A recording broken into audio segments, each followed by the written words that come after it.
Hey guys, so today I'm going to be showing you guys in Clip Studio Paint how to draw a manga character with 3D models that come with Clip Studio Paint. So first thing I'm going to do is find one of the defaults or one of my customs I made. I'm going to use the default female model, and after this I'm going to change her viewpoint and everything where I can just zoom her out a little bit.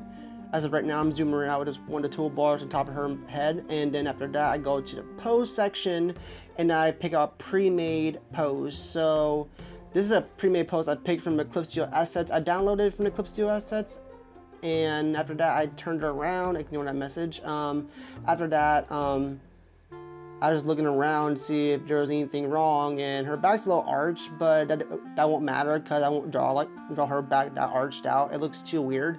Now in the toolbar section on the left, I enabled manga perspective, which I brought out a lot of it. I brought it up a little bit, so it'll give that anime / manga perspective. And then we use pro tip is when you zoom in with the mouse wheel, also it adds more of a depth of field of perspective. But after this, I minimized this, and then I went over right there. There we go. Okay, after that, I went down to toolbar at the bottom for your model, and then I adjust the body shape to my preference. And then, by the way, guys, if you want a little side tutorial on how to adjust 3D models to your preference, just like this video and comment down below as an potential tutorial. So right now, I'm adjusting the head ratio, and I'm making her body a little bigger by the head, so I have it more that moe look, because my manga style is literally towards the moe category, and I'm making her hands a little smaller so she look more frail and cute.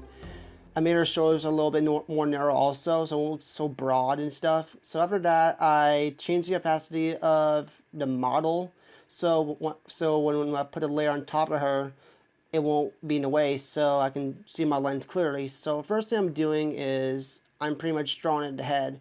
Another thing about the models too is that you pretty much don't have to follow the entire model as long as you have knowledge of anatomy proportions. I mean, I'm pretty sure anyone does. But what's cool about this Clip Studio models and stuff, that there's a lot of manga artists online, like on Tapastic or DeviantArt and stuff, that use Clip Studio and use models for their manga. Like, there's two examples. Gantz was used with 3D models in Clip Studio Paint, and a Yaoi Bara series called Love Genre by I forgot his name. It's a guy. I think he's from Mexico, but he's really good at it. And I remember when I first read it, I was really impressed with how it came out.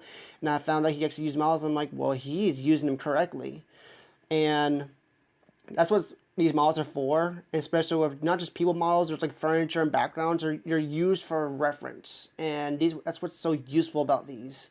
And sometimes you can turn the background models into like a tone picture, which comes out like a manga picture backgrounds. That's what I like about them so much. And as you see right now, I'm kind of drawing her clothes. I'm giving her like a traditional old school sailor uniform. If anyone wants a tutorial on how to draw clothes, just hit me down below. I am not the quite best. I mean, I draw clothes decently if I, don't rush, because I have my days where I rush. And then one of my friends would tell me like, hey, Aruden, you need to fix your clothes a little puffy. And there's some other days where it actually come out correctly. For the next tutorial, up on the top of the video is how to get started on Clip Studio for animation. Just click that card and it'll get you there. Another thing is about models is you can also change the viewport and everything. There's a little Windows called all side views for the 3D models. So when you move the pose and pose it around, you can see it from all sides. Make sure there's nothing wrong. Also, the fact that I find it really useful for me still, because I still have issues with hands badly. Feet are not much of an issue with me, but hands I have issues with. After that, I kind of pretty much hit the model, and this is what came out. And then I looked at her, I was like, okay, her mouth's a little creepy. I mean, it doesn't look creepy, but it's like, it wasn't what I wanted. So before I did that, I kind of drawn in her hair. By the way, guys, if I started too much, I apologize. It's just my speech problem, so please bear with me. I'll slow down as much as possible. Anyways, kind of like sketching in the layout of her hair and everything. I didn't color in her or line out or anything. I just kind of sketched her out and everything just to show you guys how useful 3D models can be. But pretty much, if you want to make your own comic series or manga series, but you have little to no knowledge of anatomy right now, and you don't have the time to get to study for anatomy yet, then your 3D models would be your big preference. But as a pro tip, I recommend do not rely on them forever or for a long time, because you'll get stuck in your comfort zone and you realize, like, why am I not satisfied? Because you're stuck in your comfort zone and you realize you need to progress, and you gotta strive for progression, not perfection. One of my friends told me that once.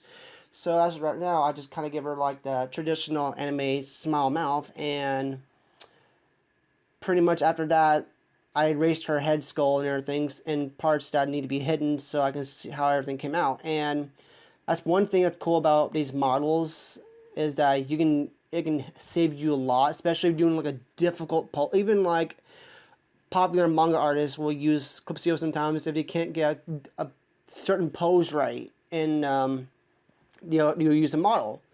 So that's what's cool about these models and everything. So if you want to start a manga series, I encourage you to do it. And if you want to use a model, go ahead.